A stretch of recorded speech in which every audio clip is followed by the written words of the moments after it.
মাছের ঝুরি। যে কোনো মাছের কয়েক টুকরা হলুদ লবণ পানি দিয়ে সিদ্ধ করে নিতে হবে। এরপর ভালোভাবে বেছে চুলায় হাঁড়ি বসিয়ে গরম তেলে পেঁয়াজ কুচি, আদা রসুনের পেস্ট দিয়ে ভালোভাবে পেঁয়াজের সাথে কষিয়ে নিতে হবে। এরপর সামান্য পানি দিয়ে হলুদ গুঁড়া, মরিচ গুঁড়া, ধনে গুঁড়া ও জিরা গুঁড়া দিয়ে মশলাগুলো খুব ভালোভাবে কষিয়ে নিব। মশলা কষানোর পর বেছে রাখা মাছগুলো দিয়ে দেব।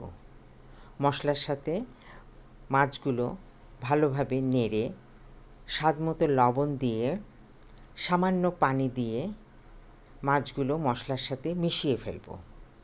নেড়ে নেড়ে সম্পূর্ণ পানিগুলো শুকিয়ে ফেলব। এরপর ক্যাপসিকাম, কাঁচামরিচ ও ধনে পাতা দিয়ে খুব ভালোভাবে নেড়ে পরিবেশনের জন্য নামিয়ে দেব। গরম ভাতের সাথে অসম্ভব ভালো লাগে এই খাবারটি।